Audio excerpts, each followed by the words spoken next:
ഈ വാർത്താ മണിക്കൂറിലെ പ്രധാന റിപ്പോർട്ടുകളുമായി വാർത്താമഴ ആരംഭിക്കുന്നു. ഞാൻ എസ് വിജയകുമാർ. SFIക്കെതിരെ നിയമസഭയിൽ പ്രതിപക്ഷം ആഞ്ഞടിക്കുന്നതിനിടെ അതിരൂക്ഷ വിമർശനവുമായി CPI സംസ്ഥാന സെക്രട്ടറി ബിനോയ് വിശ്വവും രംഗത്ത്. SFI പിന്തുടരുന്നത് പ്രാകൃത സംസ്കാരം. പുതിയ പ്രവർത്തകർക്ക് ഇടതുപക്ഷത്തിന്റെ അർത്ഥം അറിയില്ല.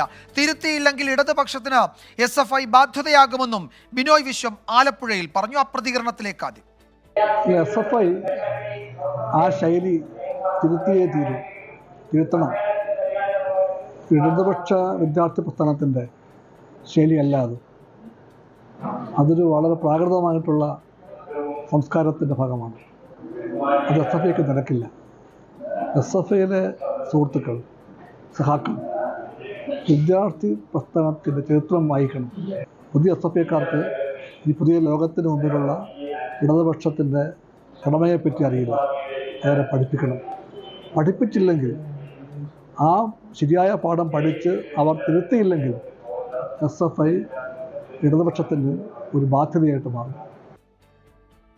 മനീഷ് മഹിപാൽ വിവരങ്ങൾ നൽകും ആലപ്പുഴയിൽ നിന്ന്. മനീഷ്, ഇന്ന് നിയമസഭയിൽ പ്രതിപക്ഷം ഉന്നയിച്ച ആരോപണങ്ങളുടെ സ്വഭാവത്തിലാണല്ലോ CPIയും SFIയെ വിമർശിക്കുന്നത്. ജനയുഗത്തിൽ നേരത്തെ എഴുതിയ കാര്യം VD സതീശൻ ഇന്ന് സഭയിൽ ഉന്നയിച്ചു. ഒരു ASF നേതാവിനേറ്റ ഗുരുതര മർദ്ദനത്തിൻ്റെ വിവരങ്ങൾ, ആ ASF നേതാവിൻ്റെ പ്രതികരണത്തിൻ്റെ വിവരങ്ങളൊക്കെ ഇന്ന് നിയമസഭയിൽ പ്രതിപക്ഷ നേതാവ് ഉയർത്തിയിരുന്നു. ഏതാണ്ട് അതേ സമയത്ത് തന്നെയാണ് ബിനോയ് വിശ്വം SFIക്കെതിരെ കടുത്ത വിമർശനവുമായി രംഗത്ത് വരുന്നത്. എന്തൊക്കെയാണ് അദ്ദേഹം മാധ്യമങ്ങളെ കണ്ടപ്പോൾ പറഞ്ഞത്?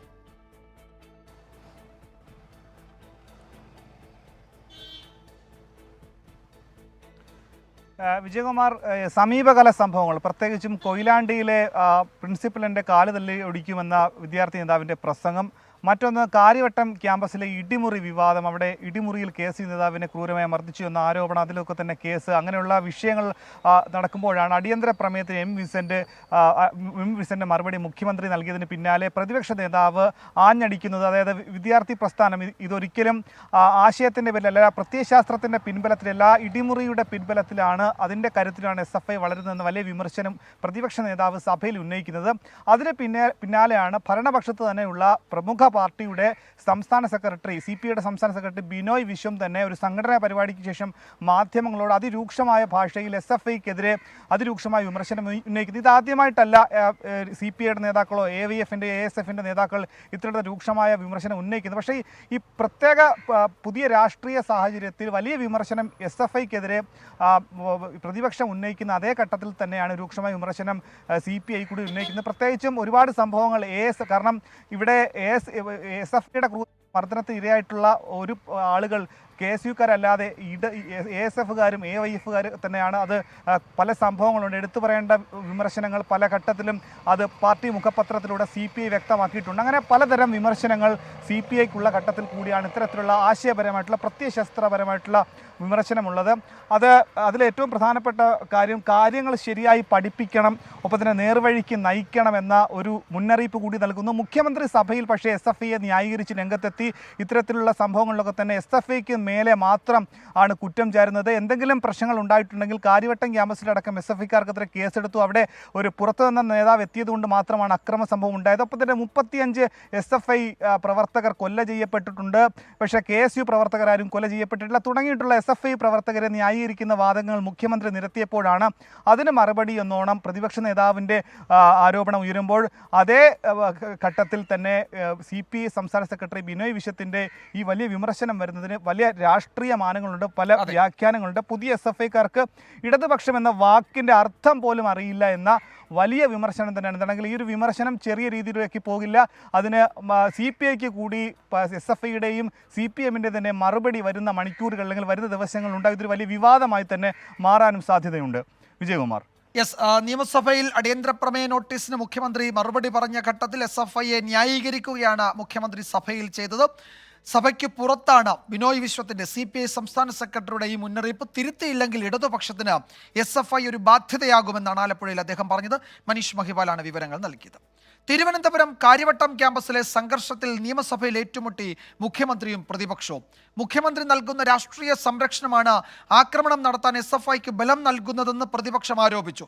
പുറത്തുനിന്നെത്തിയവരാണ് സംഘർഷം ഉണ്ടാക്കിയതെന്നും നടപടിയെടുക്കുന്നതിൽ വിവേചനം ഉണ്ടായിട്ടില്ലെന്നും മുഖ്യമന്ത്രി മറുപടി പറഞ്ഞു. പ്രതിപക്ഷ നേതാവും മുഖ്യമന്ത്രിയും തമ്മിൽ സഭയിൽ ചൂടേറിയ വാക്പോരാണ് ഉണ്ടായത്. ആദ്യം ആ പ്രതികരണങ്ങളിലേക്ക്. നിങ്ങൾക്ക് ആ നവകേരള സദസ് യാത്ര ചെയ്തപ്പോ നിങ്ങൾക്ക് തോന്നി നിങ്ങൾ തെരഞ്ഞെടുക്കപ്പെട്ട മുഖ്യമന്ത്രിയാണ് ജനങ്ങൾ തെരഞ്ഞെടുത്ത്, നിങ്ങൾക്ക് തോന്നി നിങ്ങൾ മഹാരാജാവാണെന്ന് തോന്നി. നിങ്ങളോട് ഞങ്ങൾ പറയുന്നു, നിങ്ങൾ മഹാരാജാവല്ല, നിങ്ങൾ കേരളത്തിന്റെ മുഖ്യമന്ത്രിയാണ്. സർ ഞാൻ മഹാരാജാവൊന്നുമല്ല, ഞാൻ ജനങ്ങളുടെ ദാസനാണ്. എല്ലാ കാലത്തും ജനങ്ങളോടൊപ്പമാണ്, ജനങ്ങളുടെ കൂടെയാണ് നിന്നിട്ടുള്ളത്. ജനങ്ങൾക്ക് വേണ്ടി എന്തും ചെയ്യും, ജനങ്ങൾക്ക് വേണ്ടിയാണ്, ജനങ്ങളുടെ കൂടെയാണ്, ജനങ്ങളുടെ ദാസനാണ്. സ്പീക്കർക്കെതിരെയും പ്രതിപക്ഷം നിലപാടെടുത്തു. സ്പീക്കറുടേത് നിസ്സഹായ അവസ്ഥയാണെന്ന് പ്രതിപക്ഷ നേതാവ് പറഞ്ഞു. നിയമസഭയ്ക്കകത്ത് സംസാരിക്കാൻ അനുവദിക്കില്ല എന്നാണെങ്കിൽ മുഖ്യമന്ത്രിയുടെ പ്രസംഗത്തിലും ഇടപെടൽ ഉണ്ടാകുമെന്ന് പ്രതിപക്ഷ നേതാവ് മുന്നറിയിപ്പ് നൽകി. ധനകാര്യമന്ത്രി, പാർലമെന്ററി കാര്യമന്ത്രി, അതുപോലെ മറ്റു മന്ത്രിമാർ എത്ര പേരാണ് തടസ്സപ്പെടുത്തിയത്? അവസാനം സ്പീക്കർ എന്താ പറഞ്ഞത്? നിസ്സഹായത. അതായത് പിൻ ഡ്രോപ്പ് സൈലൻസിൽ വാക്കൗട്ട് പ്രസംഗം നടത്താൻ പറ്റില്ല, ബഹളത്തിനിടയിൽ പ്രസംഗിച്ചു പോകണം. സ്പീക്കർ പറഞ്ഞാൽ കേൾക്കാത്ത സംഘമാണ് ഈ നിയമസഭയിൽ. ഒരു സംഘം ബാക്ക് ബെഞ്ചിൽ നിന്ന് കുറേ പേരെ അതിനുവേണ്ടി തിരഞ്ഞെടുത്ത് ബഹളമുണ്ടാക്കിച്ച് മന്ത്രിമാരുടെ നേതൃത്വത്തിൽ വാക്കൗട്ട് പ്രസംഗത്തെ തടസ്സപ്പെടുത്തുന്നു. അങ്ങനെയാണ് തീരുമാനമെങ്കിൽ ഞങ്ങൾക്ക് പറയാനുള്ളത്, മുഖ്യമന്ത്രിയും പിൻ ഡ്രോപ്പ് സൈലൻസിൽ ഇനി മുതൽ പ്രസംഗിക്കാൻ പോകുന്നില്ല. ഭരണ പ്രതിപക്ഷ ബഹളത്തെ തുടർന്ന് നടപടികൾ വേഗത്തിലാക്കി നിയമസഭ ഇന്നത്തേക്ക് പിരിഞ്ഞു. MG പ്രതീഷ് വിവരങ്ങൾ നൽകും തിരുവനന്തപുരത്ത് നിന്ന്. പ്രതീഷ്, ഈ നവകേരള യാത്രയുടെ പശ്ചാത്തലത്തിൽ അന്ന് രക്ഷാപ്രവർത്തനമെന്ന് DYFIയുടെ നടപടിയെ മുഖ്യമന്ത്രി വിശേഷിപ്പിച്ചിരുന്നതാണ്. ഏതാണ്ട് അതിന് സമാനമായി SFIക്കെതിരെ ഉയർന്ന ഈ ആരോപണങ്ങളെ പൂർണ്ണമായും തള്ളുകയും SFIയെ രാഷ്ട്രീയമായി ന്യായീകരിക്കുകയുമാണല്ലോ സഭയിൽ ഇന്ന് മുഖ്യമന്ത്രി ചെയ്തത്. എന്തൊക്കെയായിരുന്നു ഭരണ പ്രതിപക്ഷ ഏറ്റുമുട്ടലിൻ്റെ ഒക്കെ വിവരങ്ങൾ? വിജയകുമാർ, ഈ നിയമസഭാ സമ്മേളന കാലത്ത് സഭ ഏറ്റവും കൂടുതൽ പ്രക്ഷുബ്ധമായ ദിവസങ്ങളിലൊന്നായിരുന്നു ഇന്ന് ഉണ്ടായത്. കാര്യവട്ടം ക്യാമ്പസിലെ KSU SFI സംഘർഷമാണ് അടിയന്തര പ്രമേയമായി പ്രതിപക്ഷം കൊണ്ടുവന്നത്.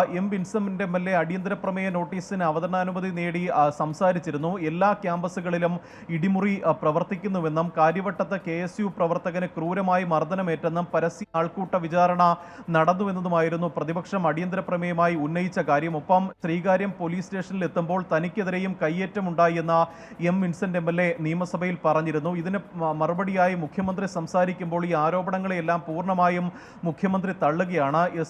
SFI എന്ന് പറയുന്നത് നിറഞ്ഞു നിൽക്കുന്ന ഒരു പ്രസ്ഥാനമാണ്, അതിനെ താറടിച്ചു കാണിക്കാനുള്ള ഒരു ശ്രമമാണ് നടക്കുന്നത്. ഏതെങ്കിലും ഒരു വിദ്യാർത്ഥി സംഘടനയെ മാത്രം വിമർശിക്കുന്നത് അല്ലെങ്കിൽ കുറ്റം പറയുന്നത് ശരിയല്ല എന്നൊരു നിലപാടാണ് മുഖ്യമന്ത്രി ഇന്ന് നിയമസഭയിൽ സ്വീകരിച്ചത്. മാത്രമല്ല, പ്രതിപക്ഷത്തിന്റെ ആരോപണങ്ങളിൽ മറ്റ് ചില രാഷ്ട്രീയ വിഷയങ്ങളിൽ ഊന്നിയായിരുന്നു മുഖ്യമന്ത്രിയുടെ മറുപടി. അതാ AKG സെന്റർ ആക്രമണ കേസുമായി ബന്ധപ്പെട്ട കഴിഞ്ഞ ദിവസം അറസ്റ്റിലായ പ്രതിയുമായി ബന്ധപ്പെട്ട കാര്യങ്ങൾ, പ്രതിയുടെ രാഷ്ട്രീയ സാഹചര്യം, ഒപ്പം ധീരജ് വധക്കേസിൽ നേരത്തെ സുധാകരൻ നടത്തിയ ചില പരാമർശങ്ങൾ, വിമാനത്താവളത്തിൽ മുഖ്യമന്ത്രിക്കും EP ജയരാജനും നേരെയുണ്ടായ പ്രതിഷേധം, ഇതടക്കം ചൂണ്ടിക്കാണിച്ചുകൊണ്ടായിരുന്നു മുഖ്യമന്ത്രി നിയമസഭയിൽ ഇന്ന് പ്രതികരിച്ചത്. അതേസമയം മുഖ്യമന്ത്രിയുടെ ഈ പ്രസ്താവന അല്ലെങ്കിൽ ഇന്ന് മുഖ്യമന്ത്രി നിയമസഭയിൽ നടത്തിയ വിശദീകരണം ക്രിമിനൽ സംഘങ്ങൾക്ക് നൽകുന്ന പ്രോത്സാഹനമാണ് എന്നും കലാലയങ്ങളിൽ വീണ്ടും ആക്രമണം അഴിച്ചുവിടാനുള്ള പ്രചോദനമാണ് എന്നും പ്രതിപക്ഷം കുറ്റപ്പെടുത്തി. മുഖ്യമന്ത്രി ഇത്തരത്തിലുള്ള നടപടികളെല്ലാം തന്നെ പ്രോത്സാഹിപ്പിക്കുകയാണ് എന്നുള്ളൊരു വിമർശനമാണ് പ്രതിപക്ഷ നേതാവ് VD സതീശൻ ഇന്ന് സ്വീകരിച്ചത്. മറ്റൊന്ന്, നവകേരള സദസ്സുമായി ബന്ധപ്പെട്ട മുഖ്യമന്ത്രിയുടെ ഭാഗത്തുനിന്ന് ചില പരാമർശങ്ങൾ ഉണ്ടായി. അന്ന് ബസ്സിന് നേരെ നടന്ന പ്രതിഷേധങ്ങളിൽ DYFI സ്വീകരിച്ചത് രക്ഷാപ്രവർത്തനമാണ് എന്ന നിലപാട് മുഖ്യമന്ത്രി ആവർത്തിച്ചു. അതിനെ ചോദ്യം ചെയ്തുകൊണ്ട് പ്രതിപക്ഷ നേതാവ് പറഞ്ഞത്, ഈ നവകേരള സദസ്സുമായി ബന്ധപ്പെട്ട യാത്ര പോയപ്പോൾ മുഖ്യമന്ത്രി മഹാരാജാവിനെ പോലെ ആയിരുന്നു എന്നുള്ള ഒരു പരാമർശം പ്രതിപക്ഷ നേതാവിന്റെ ഭാഗത്തു നിന്നുണ്ടായി. അപ്പോൾ തന്നെ മുഖ്യമന്ത്രി കസേരയിൽ നിന്ന് എഴുന്നേറ്റ് താൻ മഹാരാജാവല്ല എന്നും താൻ ജനങ്ങളുടെ ദാസനാണ് എന്നും എല്ലാ കാലത്തും ജനങ്ങൾക്ക് വേണ്ടിയാണ് പ്രവർത്തിച്ചിട്ടുള്ളത് എന്നും മുഖ്യമന്ത്രി തിരിച്ചടിച്ചു. പിന്നീട് നിയമസഭയിൽ ഭരണപക്ഷവും പ്രതിപക്ഷവും തമ്മിൽ വലിയ തരത്തിലുള്ള വാക്പോര് ഉണ്ടായി. ഈ ഇൻകുബേറ്ററിൽ വളർത്തുന്ന ഈ ഗുണ്ടാ സംഘങ്ങളാണ് ഈ SFIക്കാർ എന്നതടക്കമുള്ള രൂക്ഷമായ വിമർശനങ്ങൾ പ്രതിപക്ഷം ഉന്നയിച്ചു. ഇതോടുകൂടി തന്നെ ഭരണ പ്രതിപക്ഷ അംഗങ്ങൾ തമ്മിൽ വലിയ വാക്കേറ്റമുണ്ടായി. പലപ്പോഴും ഭരണപക്ഷ അംഗങ്ങളെ സ്പീക്കർക്ക് തന്നെ അടക്കി നിർത്താൻ കഴിയാത്തൊരു സാഹചര്യമുണ്ട്. അതോടുകൂടി തന്നെ ഈ വാക്കൗട്ട് നടപടികൾ പൂർണ്ണമാക്കാതെ പ്രതിപക്ഷം നിയമസഭയിൽ തന്നെ ഇരിക്കുകയും മറ്റ് പ്രതിപക്ഷ അംഗങ്ങൾ മുദ്രാവാക്യം വിളികളുമായി നിയമസഭ നിയമസഭയുടെ ഡയസിലേക്ക് ഇറങ്ങുകയുമായിരുന്നു. പ്ലക്കാർഡുകളും എന്തിയായിരുന്നു പ്രതിപക്ഷത്തിന്റെ മുദ്രാവാക്യം. പ്രതിപക്ഷ വിമർശനങ്ങളെയും ഈ മുദ്രാവാക്യങ്ങളെയും പ്രതിരോധിക്കുന്നതിന് ഭരണപക്ഷ അംഗങ്ങളും നടുത്തളത്തിൽ ഇറങ്ങിയതോടുകൂടിയാണ് സഭാ നടപടികൾ വേഗത്തിലാക്കിക്കൊണ്ട് നിയമസഭ ഇന്നത്തേക്ക് പിരിഞ്ഞത്. വിജയകുമാർ. ഭരണ പ്രതിപക്ഷ ബഹളത്തെ തുടർന്ന് നടപടികൾ വേഗത്തിലാക്കി നിയമസഭ ഇന്നത്തേക്ക് പിരിയുകയായിരുന്നു. പിന്നീട് മാധ്യമങ്ങളെ കണ്ട പ്രതിപക്ഷ നേതാക്കൾ സ്പീക്കർക്കെതിരെയും വലിയ വിമർശനമാണ് ഉന്നയിച്ചത്. MG പ്രതീഷാണ് വിവരങ്ങൾ നൽകിയത് തിരുവനന്തപുരത്ത് നിന്ന്. ആലപ്പുഴ മാന്നാറിലെ കലയുടെ കൊലപാതകത്തിൽ ദുരൂഹതയേറുന്നു. ഒന്നാം പ്രതി അനിൽകുമാർ കൂട്ടുപ്രതികൾ അറിയാതെ മൃതദേഹം മാറ്റിയെന്നാണ് സംശയം. ഇസ്രായേലിലുള്ള അനിൽകുമാർ ആരോഗ്യ പ്രശ്നങ്ങളെ തുടർന്ന് ആശുപത്രിയിലാണെന്നാണ് സൂചന. ആശുപത്രി വാസം അനിൽകുമാറിന്റെ നാടകമെന്നാണ് പോലീസിന്റെ നിഗമനം. ക്രൈംബ്രാഞ്ച് ഉദ്യോഗസ്ഥരടക്കം 21 പേരെ കൂടി ഉൾപ്പെടുത്തി അന്വേഷണ സംഘം വിപുലീകരിച്ചു. കസ്റ്റഡിയിലുള്ള 3 പ്രതികളെയും ഇന്ന് വിശദമായി ചോദ്യം ചെയ്യും. മനീഷ് മഹിവാൽ ഒരിക്കൽ കൂടി ചേരുന്നു വിവരങ്ങളുമായി. മനീഷ്, ഇതിൽ ഏറ്റവും പ്രധാനപ്പെട്ടത് ഈ മൃതദേഹം കണ്ടെത്തുക, അതെവിടെയാണ് എന്നതിൽ കൂടുതൽ വിവരങ്ങൾ, കൂടുതൽ വ്യക്തത വരുത്തുക എന്നതാണ്. അതിന് പറ്റുന്നത് ഈ ഒന്നാം പ്രതി അനിൽകുമാറിന് മാത്രമാണ്. അയാൾ വിദേശത്താണ്. അയാളെ നാട്ടിലെത്തിക്കാനുള്ള എന്തൊക്കെ നടപടികളിലേക്ക് പോലീസ് കടന്നിട്ടുണ്ട് ഇപ്പോൾ?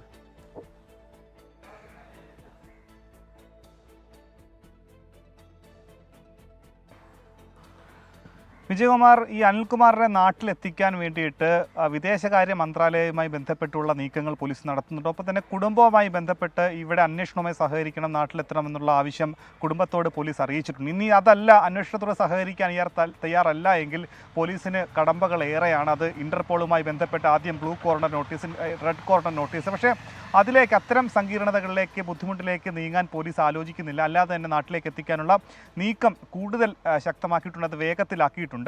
മറുവശത്ത് ഇവിടെ അയാൾ എത്തുന്നതിന് മുൻപ് തന്നെ, അല്ലെങ്കിൽ അയാളെ ഈ കസ്റ്റഡി കാലാവധി, നിലവിൽ 3 പ്രതികളാണ് ഇവിടെ ഉള്ളത്. അവരെ ചോദ്യം ചെയ്ത് വരികയാണ്. അവരിൽ നിന്നും കിട്ടാവുന്ന പരമാവധി മൊഴികൾ, ഒപ്പം തന്നെ തെളിവ് ശേഖരണത്തിൽ പോലീസിന് ഏറ്റവും വിഷമകരമായിട്ടുള്ള പ്രധാന വിഷയം സാഹചര്യ തെളിവുകൾ, സാങ്കേതികമായിട്ടുള്ള ഡിജിറ്റൽ തെളിവുകളൊക്കെ തന്നെ അതിൻ്റെ അഭാവമുണ്ട്. അതൊക്കെ ശേഖരിക്കാൻ വലിയ പാടാണ്. ഇനി അത് പറ്റുകയില്ല. ഇനി പോലീസിൻ്റെ കൈവശം ഇനി ലഭിക്കാവുന്നത് മൃതദേഹത്തിൻ്റെ അവശിഷ്ടമാണ്. പക്ഷേ കഴിഞ്ഞ ദിവസം അത് ഈ സെപ്റ്റിക് ടാങ്കിൽ നിന്നുള്ള പരിശോധനയിൽ കാര്യമായ രീതിയിലുള്ള മൃതദേഹ അവശിഷ്ടങ്ങൾ കിട്ടിയിട്ടില്ല. അത് അവിടെ നിന്ന് മാറ്റിയിട്ടുണ്ടോ, ഈ മറ്റ് 3 പ്രതികൾ അറിയാതെ ഇത് മാറ്റിയിട്ടുണ്ടോ എന്ന്, ഒന്നാം പ്രതി അനിൽകുമാർ മാറ്റിയിട്ടുണ്ടോ എന്ന് സംശയം പോലീസിനുണ്ട്. കാരണം ഇയാൾ ഒരു മേസ്തിരി ജോലിക്കാരനാണ്, പണിക്കാരനാണ്. പിന്നീട് അവിടെ നിന്ന് മാറ്റിയ സംശയമുണ്ട്. ഒപ്പം തന്നെ പല പദ്ധതികൾ ഇവർ ഇതിന് മുൻപ് ഇട്ടിരുന്നു. ഈ വലിയ അവിടെ ഒരു പാലമുണ്ട്. ആ പാലത്തിൻ്റെ അവിടെ എത്തിയ ശേഷം ഈ ആറ്റിലേക്ക് കളയാൻ ആദ്യം ആലോചിച്ചിരുന്നു. പിന്നെ ആ പദ്ധതി ഉപേക്ഷിക്കുകയായിരുന്നു. രണ്ടാം പ്രതി ജിരുവാണ് ഈ സെപ്റ്റിക് ടാങ്കിൽ ഉണ്ട് എന്നുള്ള മൊഴി നൽകിയിട്ടുള്ളത്. പക്ഷേ മറ്റ് 2 പ്രതികളും അത് എവിടെയാണെന്ന് അറിയില്ല എന്ന മൊഴി കൂടിയാണ് നൽകിയിട്ടുള്ളത്. അതുകൊണ്ട് അനിൽകുമാർ എത്താതെ, അനിൽകുമാറിന് മാത്രമാണ് പൂർണ്ണമായും ഈ മൃതദേഹം എവിടെ സംസ്കരിച്ചു, ഇത് ഭാഗങ്ങളാക്കിയോ അങ്ങനെ എവിടെയെങ്കിലും കുഴിച്ചിട്ടോ, അങ്ങനെയുള്ള കാര്യങ്ങൾ പൂർണ്ണമായി അറിയാൻ അനിൽകുമാറിന് മാത്രമാണ്. അതുകൊണ്ട് അനിൽകുമാർ എത്തിയാൽ മാത്രമേ അത്തരം മൃതദേഹവുമായി ബന്ധപ്പെട്ടുള്ള തെളിവ് ശേഖരണം നടക്കുകയുള്ളൂ. പക്ഷേ അന്ന് ഉപയോഗിച്ച വാടകയ്ക്കെടുത്ത കാർ, കൊലപാതകത്തിൽ മൃതദേഹം കണ്ടു എന്ന് പറയുന്ന കാറ്, ഒപ്പം തന്നെ ഉപയോഗിച്ചിട്ടുള്ള ആയുധം, ഇതിന് കൊല ചെയ്യുന്നതിന് മുൻപ് ഏതെങ്കിലും ദൃക്സാക്ഷികളുണ്ടോ, കൊല ചെയ്യുന്നത് കണ്ട ദൃക്സാക്ഷികളുണ്ടോ? നിലവിൽ പോലീസിൻ്റെ കയ്യിൽ ഉള്ളത് ദുർബലമായ ചില തെളിവുകൾ മാത്രമാണ്. കൊല ചെയ്തതിനു ശേഷം കാറിൽ മൃതദേഹം, അതായത് മരിച്ചിരിക്കുന്ന കലയെ കണ്ടു എന്ന ഒരു മുഖ്യ സാക്ഷിയുടെ മൊഴി മാത്രമാണ് പോലീസിൻ്റെ കയ്യിലുള്ളത്. മറ്റ് തെളിവുകൾ പോലീസിൻ്റെ കയ്യിലില്ല. അത് പ്രതിഭാഗം അഭിഭാഷകൻ കൂടി അത്തരത്തിലുള്ള വിമർശനം ആരോപിക്കുന്നുണ്ട്. ഈ വിഷയത്തിൽ പോലീസിന് കിട്ടിയ രൂമക്കത്തിൻ്റെ പുറത്ത് പോലീസ് മെനഞ്ഞെടുക്കുന്ന ഒരു കഥ മാത്രമാണ് ഈ കേസെന്നാണ്. എന്താണെങ്കിലും ഈ അനിൽകുമാർ എത്താതെ ഈ കേസിന് മുന്നോട്ട് പോകാൻ വലിയ രീതിയിൽ സാധിക്കില്ല. പക്ഷേ അയാൾ എത്തുന്നതിന് മുൻപ് തന്നെ പരമാവധി തെളിവ് ശേഖരണത്തിലേക്ക് പോലീസ് നീങ്ങുന്നു. ഈ മൃതദേഹ അവശിഷ്ടങ്ങൾ ഉണ്ടെന്ന് പോലീസ് സംശയിക്കുന്ന പല സ്ഥലങ്ങളിലും പോലീസ് ഇതിനോടകം തന്നെ പരിശോധന നടത്തുന്നുണ്ട്. ഈ നേരത്തെ ഞാൻ സൂചിപ്പിച്ചതുപോലെ ഇവിടെ അടുത്തുള്ളൊരു പാലത്തിൻ്റെ അവിടെ പോലും പല സ്ഥലങ്ങളിലും പോലീസ് പരിശോധന നിലവിൽ നടത്തി വരികയാണ്. വിജയകുമാർ. ക്രൈംബ്രാഞ്ച് ഉദ്യോഗസ്ഥരടക്കം 21 പേരെ കൂടി ഉൾപ്പെടുത്തി അന്വേഷണ സംഘം വിപുലീകരിച്ചിട്ടുണ്ട്. കസ്റ്റഡിയിലുള്ള 3 പ്രതികളെ വിശദമായി ചോദ്യം ചെയ്യുകയാണ്. ഒരുപക്ഷെ ഇന്നോ നാളെയോ ഒക്കെയായി തെളിവെടുപ്പ് ഉണ്ടാകുമെന്നാണ് ഞങ്ങളുടെ ആലപ്പുഴ ബ്യൂറോ റിപ്പോർട്ട് ചെയ്യുന്നത്. മനീഷ് മഹിപാലാണ് വിവരങ്ങൾ നൽകിയത്. 2020 ലോകകപ്പ് ജേതാക്കളായ ടീം ഇന്ത്യക്ക് ഗംഭീര വരവേൽപ്പൊരുക്കി രാജ്യം. ഡൽഹി വിമാനത്താവളത്തിലെത്തിയ താരങ്ങളെ BCCIയും ആരാധകരും ചേർന്ന് സ്വീകരിച്ചു. ITC മൗര്യ ഹോട്ടലിലും ആഘോഷങ്ങൾ നടന്നു. പ്രധാനമന്ത്രിയുടെ വസതിയിലെ സ്വീകരണത്തിന് ശേഷം താരങ്ങൾ ഹോട്ടലിലേക്ക് മടങ്ങി.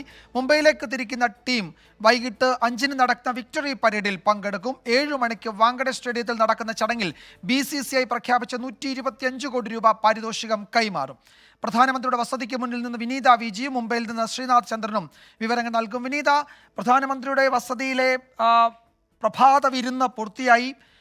ഹോട്ടലിലേക്ക് താരങ്ങൾ മടങ്ങി. ഇനി എപ്പോഴാണ് മുംബൈയിലേക്ക് തിരിക്കുക? എന്തൊക്കെയാണ് ഇന്ന് ഡൽഹിയിൽ നടന്നത് ടീമിന്റെ പരിപാടികൾ?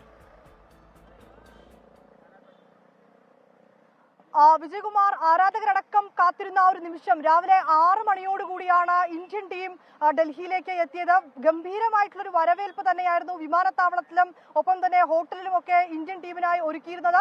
അതിനുശേഷം ഹോട്ടലിലെ ആ വിരുന്നിലൊക്കെ പങ്കെടുത്തതിന് ശേഷം, ആ വരവേൽപ്പിലൊക്കെ പങ്കെടുത്തതിന് ശേഷം പിന്നീടാണ് അവർ പ്രധാനമന്ത്രി നരേന്ദ്രമോദിയുമായി കൂടിക്കാഴ്ച നടത്തിയത്. പ്രഭാത ഭക്ഷണം ഇന്ന് അവിടെയായിരുന്നു. ഏതാണ്ട് 11:30യോടുകൂടിയാണ് ഞാനിപ്പോൾ നിൽക്കുന്ന പ്രധാനമന്ത്രിയുടെ വസതിക്ക് മുൻപിലായി അവർ എത്തിയിട്ടുണ്ടായിരുന്നത്. വലിയ രീതിയിലേക്ക് സുരക്ഷാ ക്രമീകരണങ്ങൾ ഈ മേഖലയിലൊക്കെ തന്നെ ഒരുക്കിയിരുന്നു.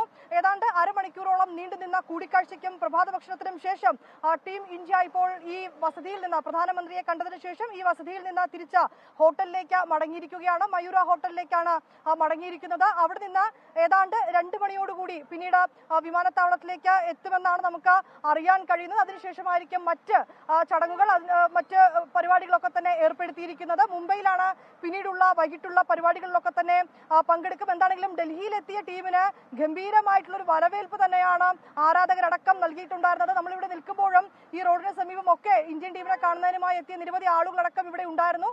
അല്പസമയം മുൻപാണ് കൂടിക്കാഴ്ച നടത്തിയതിനു ശേഷം ഇന്ത്യൻ ടീം തിരികെ ഹോട്ടലിലേക്ക് മടങ്ങിയത്.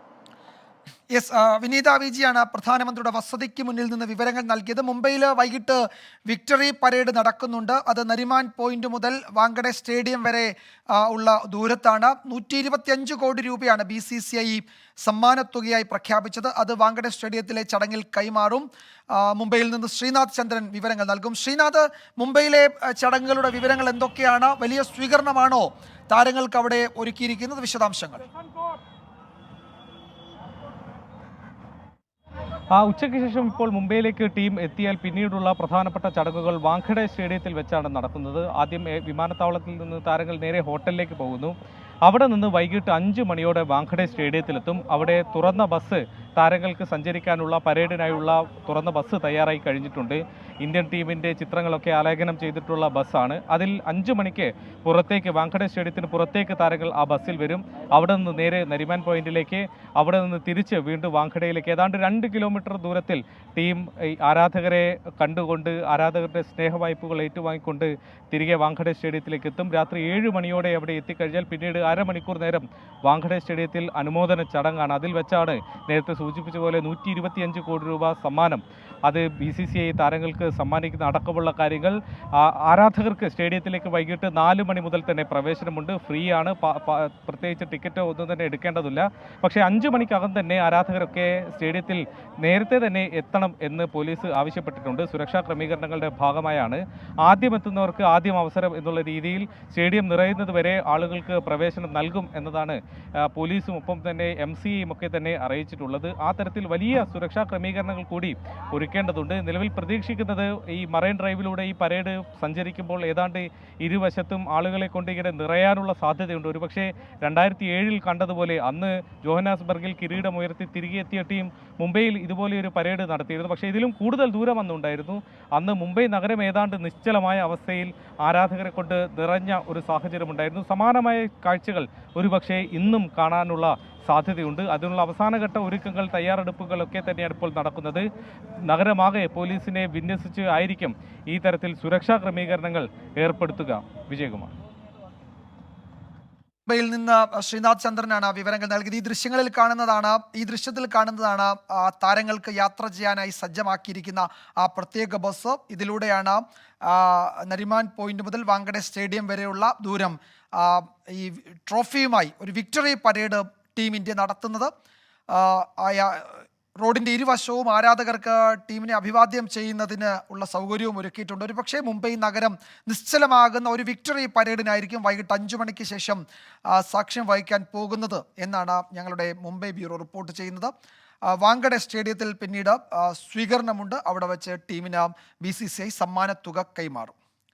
മറ്റൊരു പ്രധാന റിപ്പോർട്ട് ഇപ്പോൾ വരുന്നുണ്ട്. കൊല്ലം നിലമേലിൽ ഗർഭിണിയായ 23 വയസ്സുകാരി പനി ബാധിച്ച് ചികിത്സയിലിരിക്കെ മരിച്ചു. നിലമേൽ നെട്ടയം സ്വദേശി സൗമ്യയാണ് മരിച്ചത്. AV ജയശങ്കർ വിവരങ്ങൾ നൽകും. ജയശങ്കർ, പനി വ്യാപകമാവുകയാണ്. പകർച്ചപ്പനി സംസ്ഥാനത്ത് വലിയ തോതിൽ നാശം വിതയ്ക്കുന്നു എന്ന വിവരമാണ് വന്നുകൊണ്ടിരിക്കുന്നത്. എന്താണ് അവിടെ സംഭവിച്ചത്? വിശദാംശങ്ങൾ പറയൂ.